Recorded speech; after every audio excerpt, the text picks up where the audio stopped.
Cualquiera que se rebele contra tus palabras o que no obedezca lo que tú ordenes, será condenado a muerte. Pero tú, sé fuerte y valiente. Amén. Hasta ahí vamos a dejar la lectura y vamos a orar. Padre que estás en los cielos, esta tarde, Señor, quiero agradecerte por tu bondad, por tu misericordia, porque tú tienes cuidado de nosotros.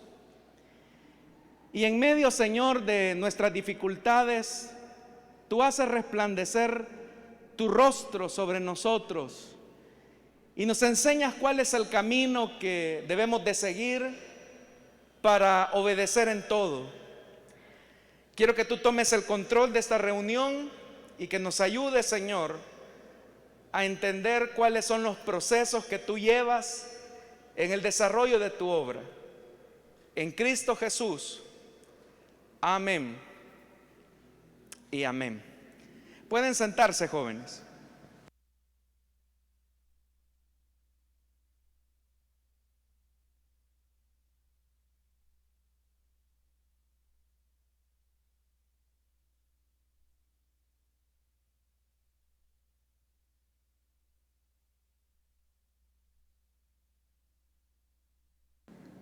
Los hermanos de la juventud me han pedido que hablemos acerca del relevo generacional. Y la razón de esto es para que ustedes puedan entender los principios que Dios establece en su palabra para cumplir sus planes. Y obviamente que yo no les puedo hablar de otra experiencia sino de la que yo conozco, la que me pasó a mí. La intención de mostrarles algunas fotografías, algunos videos, no es con la intención, estimados jóvenes, de presentarme ante ustedes como un modelo acabado o que así debe de ser todo el proceso de aquellos que desean servirle al Señor. Entonces, yo vine acá a Santa Ana un 3 de julio del año 2016, que fue la fecha cuando fui presentado como obrero de la iglesia acá en Santa Ana, y un año después fui ordenado como pastor de la misión. Pero la pregunta es, ¿cómo llegué yo hasta ese punto cuando en ese momento tenía 26 años? Entonces, como el tema es acerca del relevo generacional, ustedes saben que en el año 2016 esta iglesia tenía 36 años de tener un único pastor, y en el año 2016 se da un relevo. Entonces, ¿cómo es que su servidor, siendo de San Salvador, vino acá a Santa Ana a seguir con el legado que había comenzado en el año de 1980? Quiero ser muy honesto con ustedes y repito, no es mi intención presentarme frente a ustedes como un modelo acabado o como una persona que no ha tenido errores, porque los tuve, y yo les voy a compartir mis errores para que ustedes no los cometan. Pero quiero comenzar quizás con algunas consideraciones. En primer lugar, quiero decirles que cada llamado es único y Dios actúa de formas distintas con cada uno. Es decir, que la forma en que Dios me llamó a mí al ministerio no es la misma forma en que Dios va a llamar a una persona. Cada llamado al ministerio es distinto, tiene sus particularidades. De tal manera que la forma en cómo Dios me llamó a mí no será la forma en que Dios te va a llamar a ti. Sin embargo, los principios son los mismos para todos. Es decir, a pesar de que cada llamado es diferente, los principios bíblicos son iguales para todos.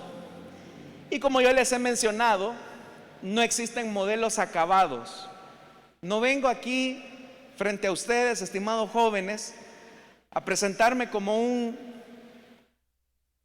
ejemplo de perfección o a pretender quizás presentarme ante ustedes como una persona que no cometió errores, que no cometió equivocaciones, porque sí los tuve. Entonces quiero ser honesto, quiero ser muy honesto con ustedes y deseo también presentarles que si por la misericordia del Señor estamos acá en el ministerio, ha sido tan solo por la fidelidad y la misericordia de Dios, pero también por la aplicación de los principios bíblicos que no pueden ser alterados. Hay principios que no pueden ser alterados y tampoco pueden ser subestimados. Por otra parte, el llamado al ministerio debe de seguir en constante crecimiento todo el tiempo. No basta solamente con que en un momento determinado Dios nos haya llamado a cumplir una tarea específica. Dios desea que sigamos creciendo continuamente en el ministerio, en el llamado que Dios nos hizo, y eso es importante. ¿Qué es lo que Dios hace cuando nos llama al ministerio? Dios lo que quiere es que en el llamado Él nos confiere carácter y no una posición solamente. Lamentablemente, muchos jóvenes, cuando hablamos del propósito, tienden a enamorarse del título, de la posición, del privilegio. Y yo he escuchado muchas expresiones como: a mí me gustaría ser pastor. Pero cuando hablan de ser pastor, muchas veces lo hacen en relación a la posición, al hecho de estar en una plataforma, y dependiendo de las dimensiones de un ministerio, de una iglesia, ven las cámaras, los micrófonos, los aplausos, las audiencias, y se enamoran más de la posición, del privilegio, más que de la formación del carácter. Y el problema es que cuando hablamos del carácter, el carácter no es algo que se forma de la noche a la mañana.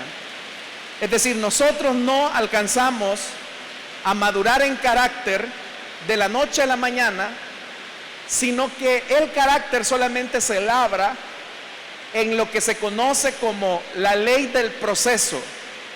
Y de eso es lo que también quiero compartirles a ustedes esta tarde, la ley del proceso. Esa ley del proceso que no es tan atractiva muchas veces, es muy silenciosa. Usted está en el anonimato y es ahí donde Dios va labrando finalmente su carácter. Por otra parte, una de las cosas que debemos de entender es que para llegar al ministerio y suceder a las personas que han dejado huella en la historia del cristianismo, de la iglesia, el talento no lo es todo. Hay personas que pueden llegar al punto de decir: es que mira, vos traes para ser pastor. Y cosas como: es que yo veo que tenés labia, es que yo veo que vos tenés estas cualidades. Pero en realidad, repito, el talento no lo es todo. Es más, Dios no busca personas talentosas. Al contrario, busca personas que Él pueda formar en el crisol de la ley del proceso para labrar su carácter. El carácter, ¿qué es el carácter? Porque muchas veces decimos: es que este tiene mal carácter. No, eso es tener un mal temperamento. ¿Qué es el carácter? El carácter es lo que somos en lo privado. El carácter es lo que solamente Dios ve. Eso es el carácter. Reputación es lo que la gente dice de nosotros. Y puede ser que lo que la gente diga de nosotros sea bueno, o puede ser que lo que la gente diga de nosotros no sea tan bueno. pero Dios es el que conoce el corazón y Él sabe de qué estamos hechos. A eso se le llama carácter. Lo primero que quiero decirles es que yo nací en un hogar cristiano. Esa fotografía que ven ahí es de mi papá, y ese niño guapo que aparece ahí soy yo. Esa fotografía tan fotogénica. A mí es muy difícil que me logren sacar una buena fotografía. En realidad me cuesta. Esa fotografía fue tomada en la iglesia Elim de San Salvador, específicamente en el parqueo actual de la iglesia. Entonces nacimos en un hogar cristiano, pero en el año de 1995 hubo un suceso que afectó a la misión. Fue lo que se conoce como la crisis del liderazgo. Pero en ese mismo año, en 1995, mis padres tuvieron que divorciarse, específicamente un 10 de diciembre del año de 1995. Con apenas 5 años, tuve que vivir solamente con mi papá, porque la custodia le quedó a mi papá, y obviamente para mí eso fue un golpe duro y difícil. ¿Se pueden imaginar lo que significó para un niño de 5 años tener que ver que sus papás se divorciaran? Seguramente tú ya has pasado eso y ha sido un trago muy amargo. Y fue a partir de ese entonces, del año de 1995, cuando a nivel de la misión había una crisis y en mi familia también se estaba viviendo una crisis. A partir de esa edad, mi asistencia a la iglesia no fue tan regular como en años anteriores. Pues obviamente el divorcio a cualquiera le afecta y era bastante difícil y complicado tener mente para servir al Señor. Después de ese año ya mi papá no regresó a servir a la iglesia. Entonces, ¿quién me llevaba a mí a la congregación? Las cosas iban muy mal.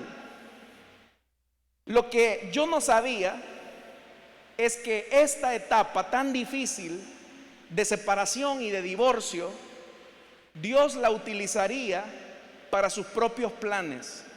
Eso yo no lo entendía.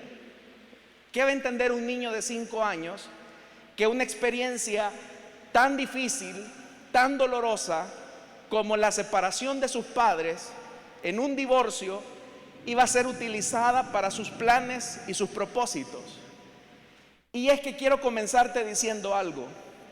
Si Dios va a utilizar a alguien en sus planes y en sus propósitos, siempre lo va a colocar sobre el yunque del dolor y del sufrimiento. El que auténticamente ha sido llamado por Dios tendrá que pasar una cuota de dolor, que puede ser incluso desde su niñez. Y esa experiencia la va a llegar a comprender cuando tenga más amplitud en madurez y en entendimiento. Entonces, ¿cómo fue que traté esta situación?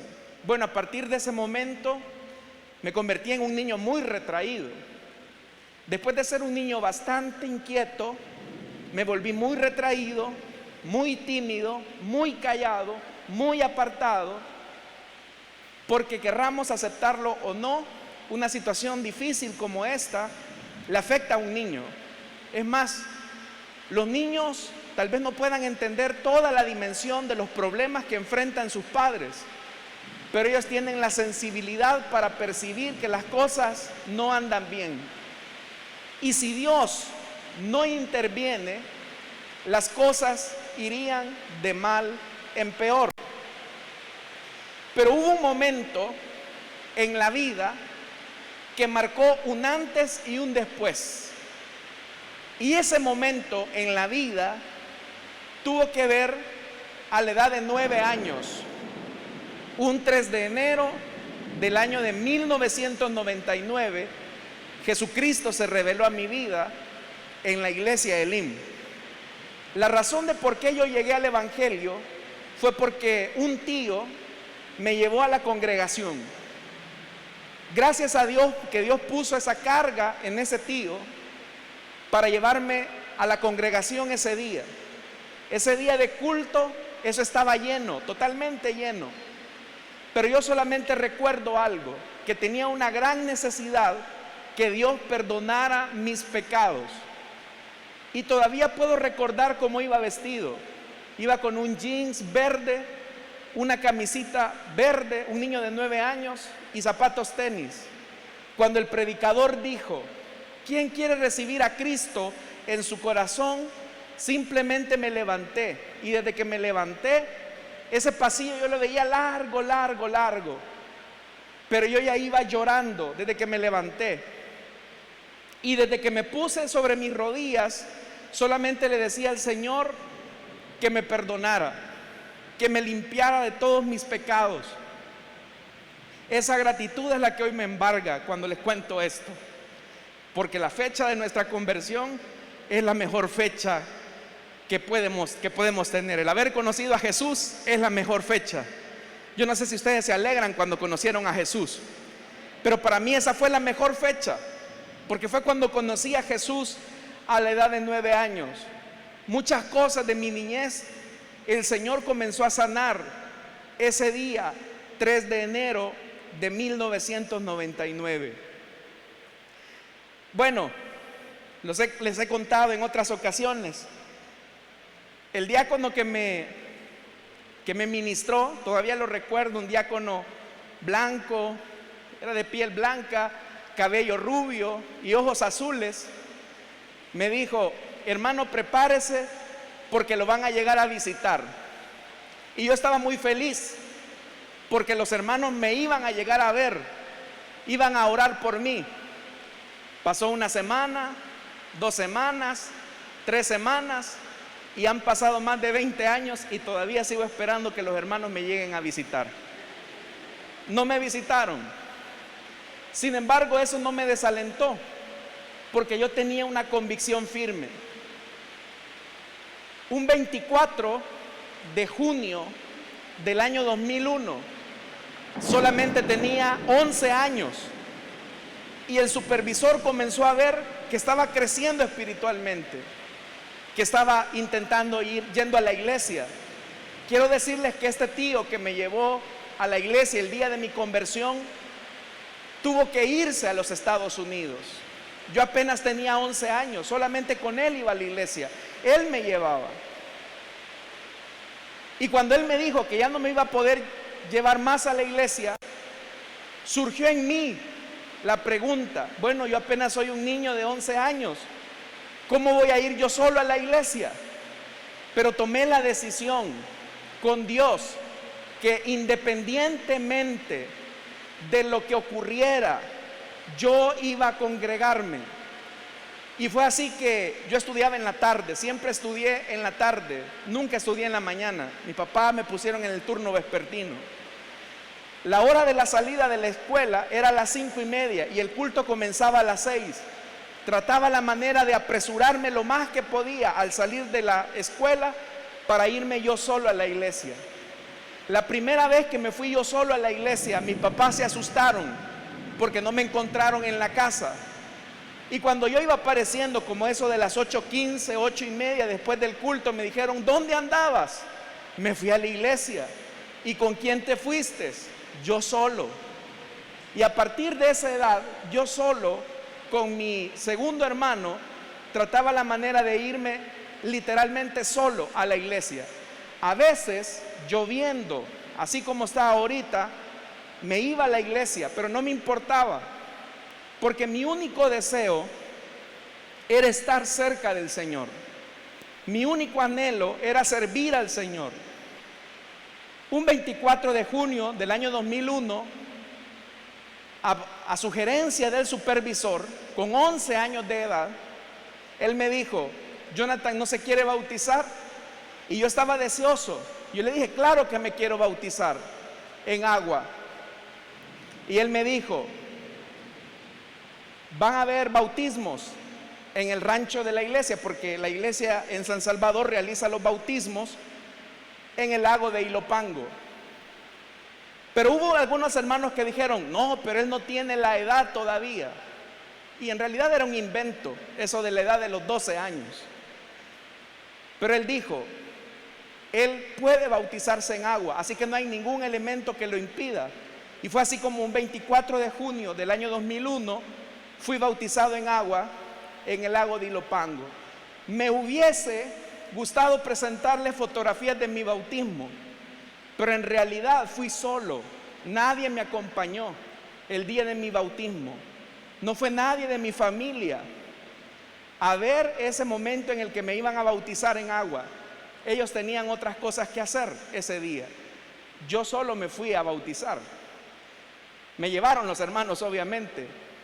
Pero lo que quiero decirles es que a la edad tan temprana yo asumí un compromiso con Dios de que mi vida espiritual era responsabilidad mía y no de nadie más. Y si hay algo que tú debes de entender, es que si Dios te va a usar, tú tienes que asumir responsabilidad de tu vida cristiana. Tú no puedes pasar toda la vida culpando a tus papás o culpando a tus líderes de lo que hicieron o dejaron de hacer. Tú tienes que hacerte responsable de tu crecimiento espiritual. Como les repito, me hubiese gustado que me hubiesen acompañado, me hubiese gustado presentarles una fotografía de mi bautismo en agua, pero no la tengo, quisiera tenerla. Durante ese tiempo de la niñez, a mí me gustaba escuchar las predicaciones. Por eso es que he puesto ahí ese logo viejo de Radio Restauración. Porque a las 8 de la mañana, ante la Biblia, fue mi proceso de formación bíblica con el pastor Mario Vega. Todos los estudios bíblicos que se pasaban en la 540 AM, yo los escuchaba a las 8 de la mañana porque estudiaba en la tarde. Y cuando no iba a estudiar, porque cuando a veces en las escuelas hacen fiestas y cosas así, yo no iba, ni siquiera a las excursiones iba. De hecho que a mí me tachaban de antisocial. Cuando me quedaba en la casa, aprovechaba para escuchar Voz de Restauración a la 1:30 de la tarde. Esa era mi formación. Mi anhelo era seguir creciendo en el Señor. Y sabía que el siguiente paso era el bautismo en el Espíritu Santo. A esa edad yo ya anhelaba que el Espíritu Santo me bautizara. Un 11 de septiembre del año 2001, esa fecha es histórica porque fue un martes 11 de septiembre cuando se dio el atentado a las Torres Gemelas. Por la misericordia de Dios, el Espíritu Santo me bautizó, no en un culto, no con un gran pastor, sino que en una reunión general de sector. Ese día el supervisor convocó a todo el sector. Quizás la situación de lo que había pasado en la mañana puso sensible a los hermanos y dijeron: hermanos, vamos a orar por esta situación que se está viviendo en el mundo. Ese martes en la noche, el supervisor solamente se acercó y Dios fue tan bueno y tan misericordioso con ese niño de 11 años que el Espíritu Santo me bautizó y me dio también dones de interpretación de lenguas y de profecía. Ahí las ejercí por primera vez. Los hermanos se me quedaron viendo porque era un niño de 11 años. Eso nunca había, al menos yo nunca lo había visto.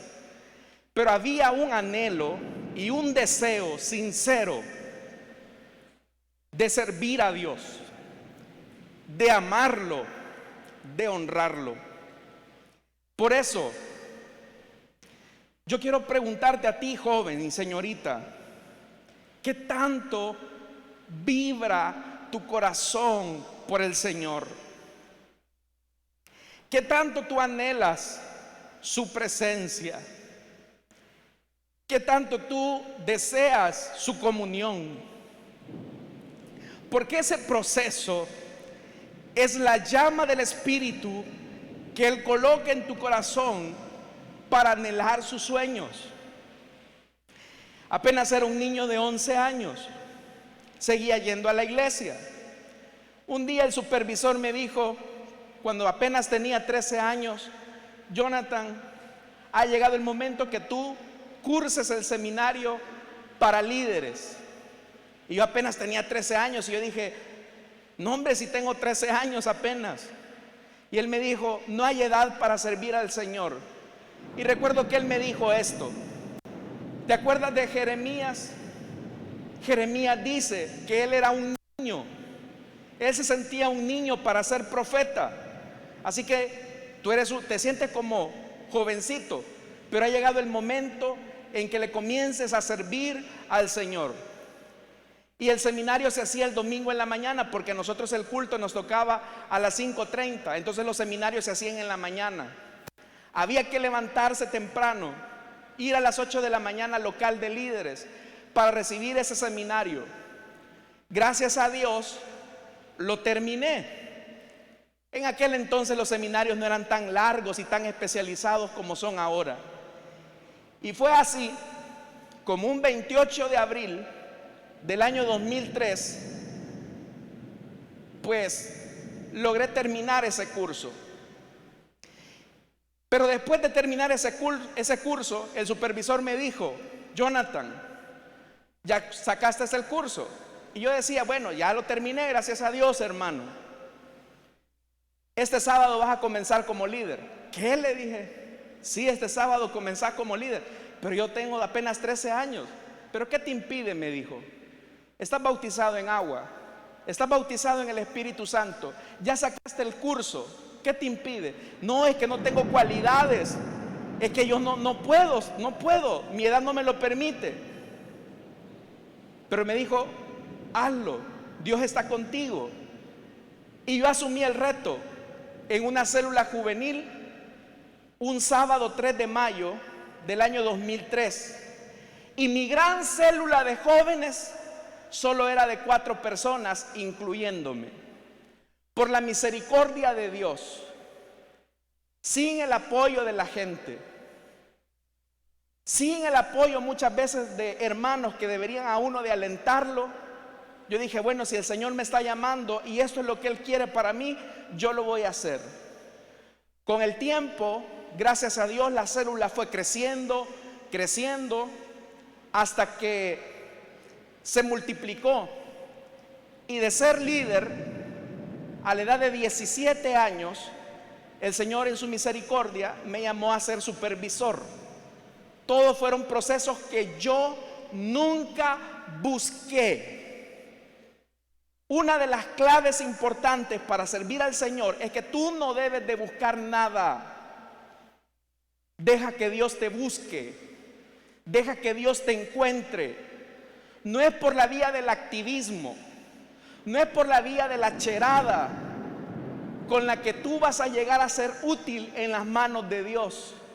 Necesitas crecer y necesitas depender de Dios. En mi caso fue así. Todos los privilegios que por misericordia de Dios el Señor me ha permitido desempeñar, yo nunca los busqué de ninguna manera. Ahora, alguien me puede estar diciendo, entonces, puchica, un joven casi que iba bien. Y aquí es donde yo quiero comenzar a abrirles mi corazón todavía un poco más. Usted tenía tentaciones, usted tenía luchas propias de su edad, siendo cristiano, sirviéndole al Señor. Quiero decirles que sí. Todas las tentaciones, todas las luchas que experimenta un adolescente de 13 años en adelante, yo las pasé todas. Pero hubo un momento, hubo una fecha a la edad de 15 años que marcó un antes y un después. Quiero decirles, bueno, ahí hay una fotografía mía de cuando tenía 15 años, hace 2 años atrás. Bueno, y esa fotografía que ustedes ven ahí es la fotografía de la promoción de 9º grado, cuando apenas tenía 15 años. Menos mal que no me logran identificar desde ahí. Tal vez los de las redes sociales logran identificar. Pero como todo joven a esa edad, yo tenía luchas, tenía tentaciones propias de esa edad. Pero mi anhelo de servir al Señor crecía también más. Gracias a Dios que hubo una actividad en la iglesia de San Salvador que se llamaba Bendición 5. Y se llamaba Bendición 5 porque en un mes que tenía 5 sábados se iban a tocar temas dirigidos a la familia, a los jóvenes, a las solteras, a los esposos. Pero hubo un domingo, el primer domingo de Bendición 5, que era un culto solo para varones solteros. Y ese día predicó el hermano Mario Vega, a quien considero mi pastor y mentor. Y en esa predicación, él desafiaba a los varones solteros a que viviéramos en integridad y en pureza sexual para Dios, basando su vida, basando su enseñanza en la historia de José cuando vence la tentación con Potifar. Y hubo una frase que me quedó grabada a esa edad, cuando estaba experimentando luchas, tentaciones, como todos ustedes. El hermano Mario dijo lo siguiente: consagra tu vida en pureza sexual para Dios y Él honrará tu destino. Esas palabras me grabaron el corazón. Y al final de la predicación él hizo un llamado para que todos los varones consagráramos nuestra vida en pureza sexual para Dios. A la edad de 15 años, yo no sabía qué era darle un beso a una mujer.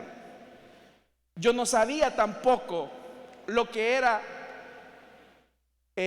mucho menos tener una relación sexual. No sabía tampoco nada acerca de la pornografía. Sabía que existía, nunca la había visto.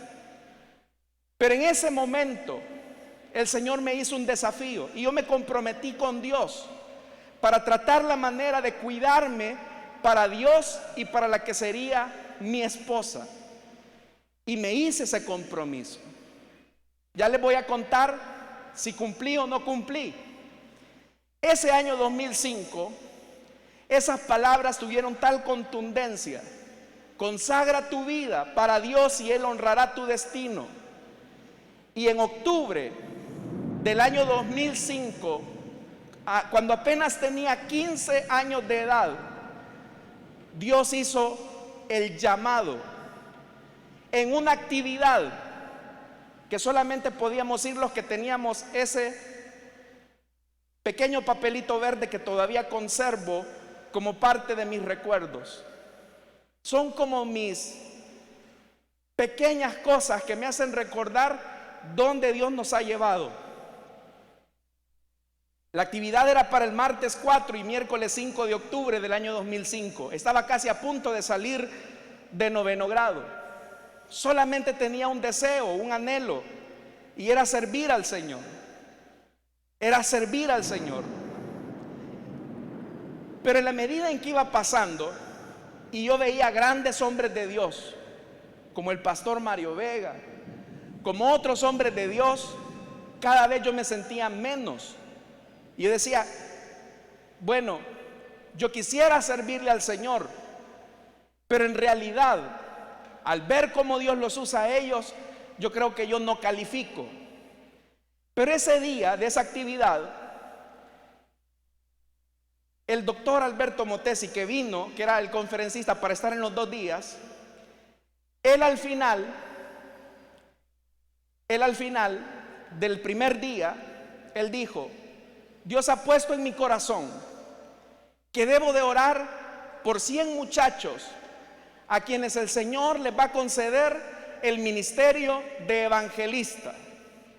En el momento se me abrieron los ojos, porque dije, bueno, si no voy a pegar como pastor, tal vez como evangelista sí le puedo servir al Señor. Y con ese anhelo y con ese deseo fui al día siguiente a la actividad, una actividad que estaba totalmente llena. Gracias a Dios, yo conservo el video de esa actividad. El formato obviamente no es el más óptimo como el que tenemos ahora, ¿verdad? En digital, se grababa en VH. Los que no saben qué son VHs, pues bueno, eran unas cosas así cuadradas con cinta, pero así se grababan las cosas. Y tratamos la manera de descarbar este archivo y ver si podíamos sacar ese momento específico de octubre del año 2005 cuando ocurrió esa actividad. Tal vez se logra ver, aunque sea un pedacito de esa actividad. Creo que no tiene audio.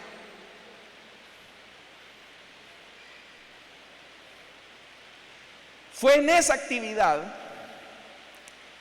del año 2005, con ese evangelista, en la iglesia de San Salvador, cuando el Señor a mí puntualmente me dijo que iba a servir. Yo pensaba que el Señor a lo mejor me iba a llamar al ministerio para ser evangelista, porque si no pegaba como pastor, bueno, tal vez a lo mejor pegaba como evangelista, o tal vez el Señor me quería usar ahí. Y Él dijo algo, el segundo día de la actividad: Dios me ha puesto que debo de orar por 100 jóvenes a quienes Él va a llamar como evangelistas. Así que les pido que pasen al frente. Y en el momento yo quería pasar, pero Dios me dijo que no pasara. Cuando Dios me dijo que no pasara y que me quedara ahí, sentado en la silla, me puse a llorar, pero no de alegría, sino de tristeza. En ese momento que comencé a llorar de tristeza, yo le dije: Señor, entonces yo no te voy a servir. No puedo ser ni siquiera pastor. Me gustaría haber sido pastor, pero no puedo porque no tengo cualidades. Y al menos yo sé que los evangelistas tienen un mensaje sencillo y con eso conectan con las personas. Pero en ese momento, llorando, el Señor solamente me dijo: aquieta tus emociones un momento. Puso una tranquilidad, una serenidad, yo no sé cómo. Pero el doctor Alberto Motesi dijo algo ese día. Y él dijo: durante el próximo minuto, el Señor va a hablar contigo. Durante el próximo minuto, el Señor va a decirte algo. ¿Y qué era lo que el Señor? Bueno, tal vez vamos a sacar el audio.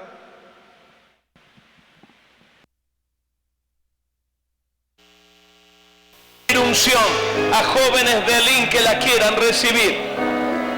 Ahora quiero que me escuchen, por favor. Que no se vayan a equivocar. La unción de evangelista no es plataforma. La unción de evangelista no es televisión. La unción de evangelista no es el nombre en un periódico. La unción evangelista siempre incluye la cruz y probablemente tu propia muerte. No les estoy llamando para que se conviertan en artistas de un espectáculo. Les estoy llamando a morir en el nombre de Jesús. Les estoy llamando a tomar la cruz. Declaro que viene una ola de evangelización a través de Elín, que no hay diablo que la va a parar.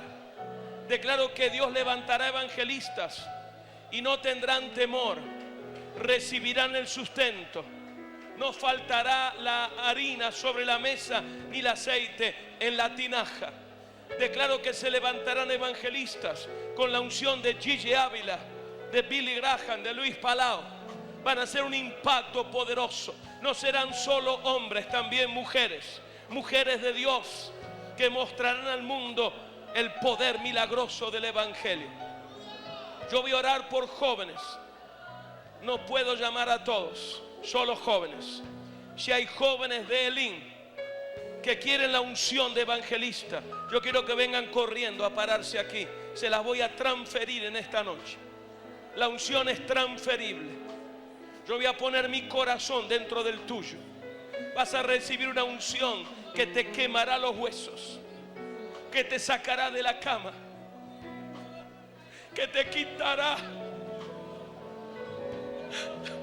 la gana de cualquier otra cosa.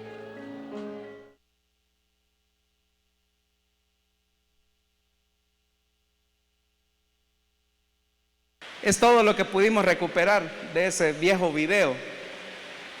Pero como ustedes pueden ver, ahí los jóvenes estaban pasando y yo estaba en la silla frustrado, porque al menos Dios a mí no me estaba llamando para eso. Pero Él dijo algo después.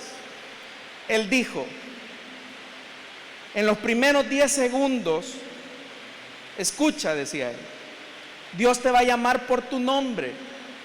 Y en los próximos 50 segundos, Dios te va a mostrar lo que Él quiere que hagas. Fue ahí, sentado, en esa silla, no moviéndome adelante, que Dios puntualmente me dijo a la edad de 15 años que mi vida estaría dedicada al ministerio. Los próximos 50 segundos fueron efectivamente eso, una visión de lo que Dios quería hacer con mi vida. Y hasta este momento tengo tan claras esas palabras que nunca he dudado de eso. Terminó esa actividad, yo iba muy alegre, iba con otro hermano de la iglesia y yo le conté mi experiencia. Y él me dijo algo, bueno, el siguiente paso es que tú busques a una persona que te ayude. Y mi sugerencia, me dijo, es que vayas y busques al hermano Mario. Yo no lo conocía. Yo le dije, no, le dije. Y esas fueron mis razones. Una alta. Esas fueron mis pensamientos, porque ve y búscalo fue lo siguiente. La primera pregunta, ¿qué va a pensar de mí? Él no me conoce.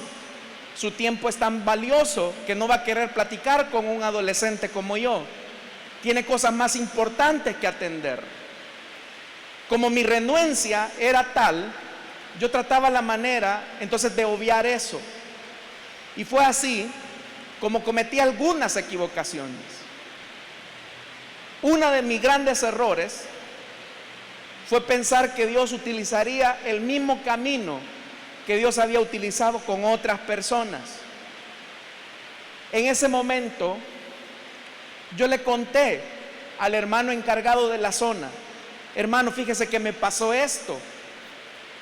Y yo lo que buscaba en él era que él de alguna manera me ayudara a entender, a procesar qué es lo que tenía que hacer, qué no debía de hacer. El hermano solamente me dijo, cuando yo le conté esta experiencia, qué bien, me dijo, siga adelante. Eso fue todo lo que me dijo. Yo dije, bueno, quizás así son las cosas. En una reunión que tuvimos de supervisores y de líderes, en una reunión, una semana después, él dijo estas frases: ya no van a llamar al pastorado a jóvenes y que no estén casados. Lo dijo en una reunión. Lo único que yo tenía era lo que Dios me había dicho, y era: tú serás pastor de Elim. Tenía dos caminos. El camino de resignarme porque no me apoyaban, o el camino de creerle a Dios en lo que me había dicho. Obviamente que esto es muy largo, y hoy pensando en todas estas cosas, es tan largo que el tiempo no nos va a alcanzar. De hecho que ya avanzó el tiempo, pero al final pues pude hablar con el pastor a la edad de esa edad de 15 años. Comenzamos a platicar, y esas pláticas se extendieron por muchos años, 11 años para ser exactos. ¿Qué fue lo único que yo hice? Ir al taller del silencio, comenzar a trabajar, a servirle al Señor sin decir nada. Quiero decirles que nosotros en esa época sacábamos transportes para los cultos juveniles y la iglesia no nos apoyaba. Lo hacíamos nosotros. tratábamos la manera de creerle a Dios, y eso era lo que le inyectábamos a los jóvenes. Me ven ahí con la camisa de la selección porque era un culto de septiembre, no porque íbamos al estadio, aclaro. Pero solamente había algo, y era: persevera, crece y cree. En esa perseverancia y en ese crecimiento tratábamos la manera de hacer cosas que eran para nosotros en ese momento como jóvenes difíciles de alcanzar. Pero Dios iba labrando el carácter en el silencio. Actividades que pensábamos que no se podían lograr, tratamos la manera de forzarnos. Pero no solamente eran las actividades en sí mismas, sino que eran los momentos en los que Dios nos permitía alcanzar grandes cosas para el reino de Dios. Esta fue una de las actividades, tal vez no se ve tan claro por la luz, pero era una actividad que se realizó en el parqueo de la iglesia, allá en San Salvador. Tratamos la manera de buscar siempre al Señor, de hacer lo correcto para Dios, y dentro de eso buscar también el apoyo de nuestros pastores, aún de aquellos que nos apoyaban. Aún cuando parezca esto un poco difícil de creer, no contábamos con todos los recursos que hubiésemos querido. Nuestros seminarios de liderazgo eran a la intemperie, eran afuera, no teníamos locales, no teníamos equipos. Es más, cuando a veces se venía la lluvia, teníamos que apuñarnos en las oficinas. Pero todos esos muchachos que ustedes ven ahí apuñados eran gente que quería servirle al Señor. Bueno, yo le conté a un hermano, amigo nuestro, que estuvo ahí caminando con su servidor, que viniera ahora para que le diga si lo que estoy diciendo es o no es mentira. Eso es parte de lo que ocurría antes de venir acá a la iglesia de Santa Ana. Dios obviamente fue cumpliendo su plan, su propósito, y solamente Dios iba labrando en esos años el carácter. Y lo que se necesita para asumir las responsabilidades que Dios te desea delegar es carácter, no es activismo, no es amiguismo. Se necesita carácter para cumplir los propósitos de Dios. Dios en su misericordia me concedió estudiar. Yo no podía costearme una carrera, como muchos de ustedes, pero el Señor me abrió las puertas. Hubo personas que creyeron en mí, y esas personas que creyeron en mí fueron los que me impulsaron a seguir adelante, a formarme en ese proceso. Nunca me imaginé que a mí me iba a tocar escribir la historia de la iglesia en sus primeros 40 años. Fue algo increíble. ¿Dónde está Melqui? ¿Dónde estás, Melqui? Ven, por favor. Le damos la bienvenida. Él es pastor de allá de San Salvador.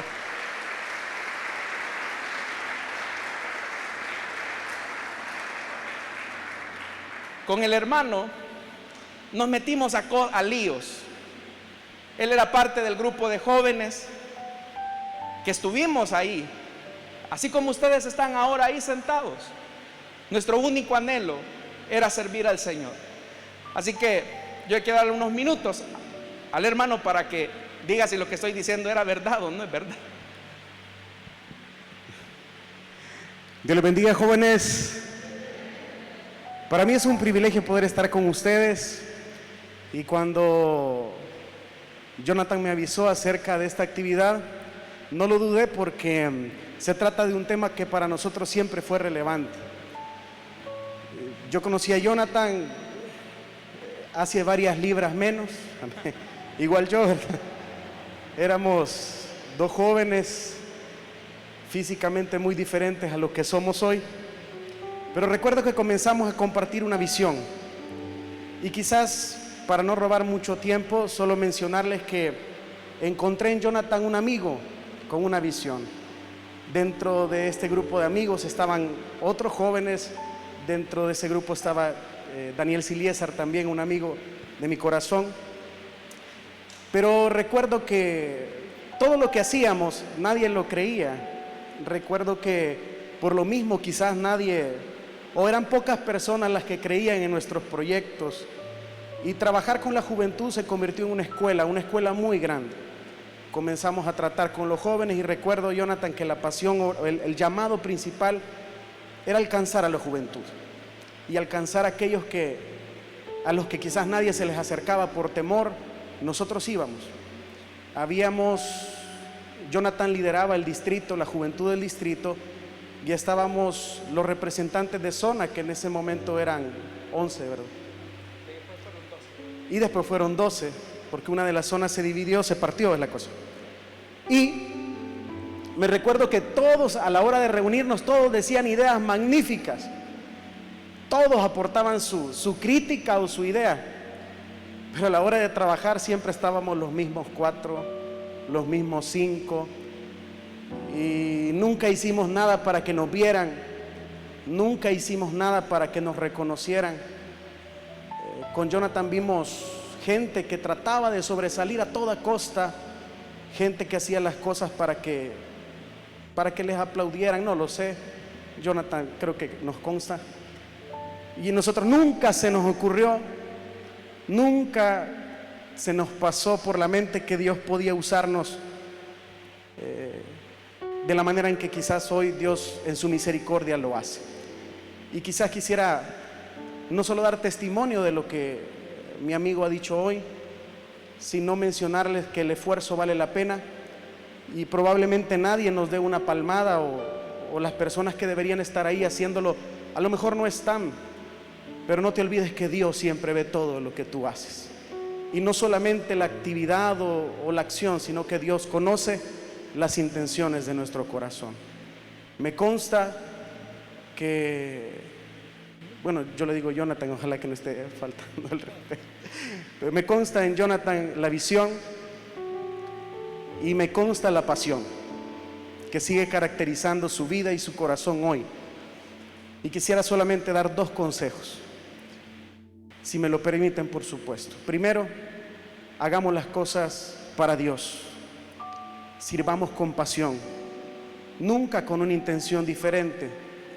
Que nuestro anhelo no sea sobresalir solo para que otros lo noten, sino simplemente servir a Dios con todo el corazón. Se tengan los medios o no se tengan, se tengan la facultad o no se tengan, qué sé yo, los medios, se tenga, aunque las personas digan que es una locura, Dios respalda las locuras cuando nacen en el corazón de un servidor. Y lo otro, hay que rodearse de personas que compartan la visión. Hasta el momento, con mi amigo, con Jonathan, seguimos hablando. Y nuestras pláticas, no me dejará mentir, siguen siendo las mismas. La pasión, el deseo de hacer las cosas bien para Dios. El deseo de seguir sirviendo al Señor y hacerlo hasta que Él nos permita la vida. Solamente eso. Gracias.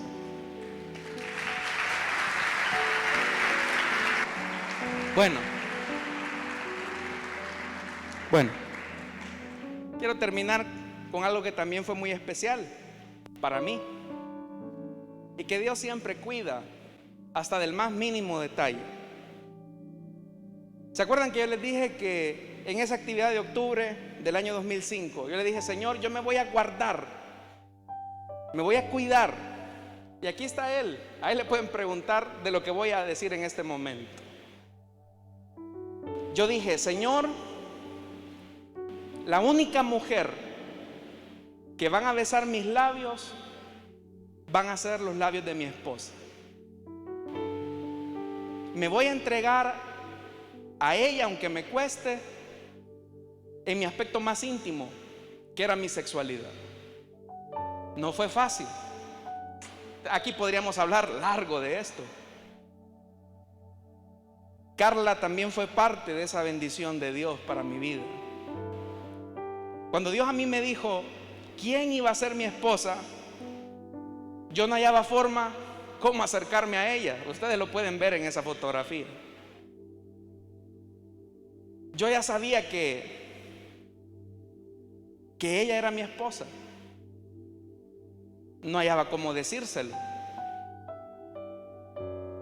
Yo decía: bueno, ¿cómo se lo digo? Y esa es una larga historia también, que un día se las voy a contar. Fue difícil, pero al final dijo que sí. Y ese sí terminó en un sí para toda la vida. Lo que Dios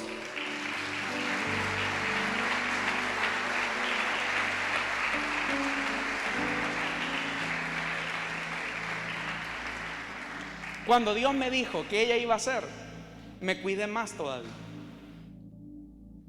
Y acá Melqui sabe que no miento, yo allá en la iglesia no tuve novia porque me guardé. Y el día de mi luna de miel fue el día en que le entregué mi virginidad a mi esposa. Así que, estimados caballeros, no me digan que no se puede, porque sí se puede cuando estás tomado de la mano de Dios. Honra al Señor hasta en lo más íntimo de tu corazón y Él te honrará a ti. Así, tomado de la misericordia de la mano de Dios, es que por su bondad, es que por su misericordia, hasta aquí el Señor nos ha ayudado. Y aquí estamos sirviéndoles ahora al Señor. Ahora ustedes son parte de nuestra vida. Así que a Él, solamente a Él y solamente a Él sea la gloria hoy y siempre. Amén.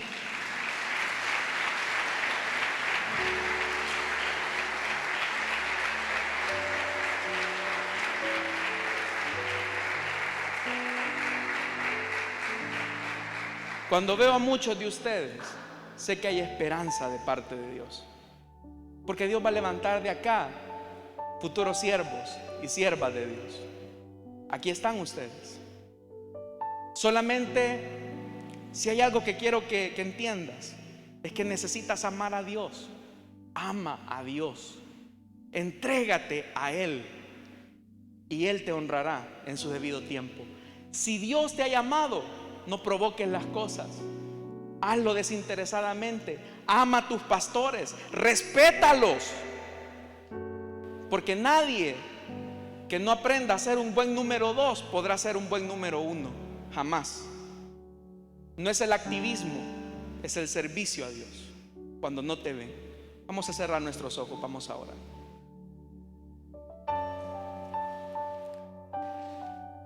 Esta tarde, si hubiera alguna persona que desea entregarle su vida a Cristo o que desea reconciliarse, puede ponerse en pie.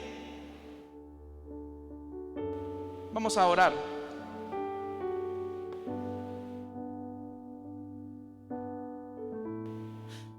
Si hay alguien que desea entregarle su vida a Jesús o desea reconciliarse, quisiera orar por ti. Sabes, la única razón por la que te he hablado de mi vida no es para mostrarme como un modelo terminado. Insisto, tuve muchos momentos tristes, difíciles, pero solo Dios es el único que nos puede sostener. Y como te repito, tuve mis errores. Tardaría más en contarte de ellos, pero hay principios que no se pueden quebrantar, y uno de los principios es la integridad en el carácter. Cuando no te ven, hay alguien que desea entregarle su vida a Cristo o desea reconciliarse. El tiempo ya avanzó.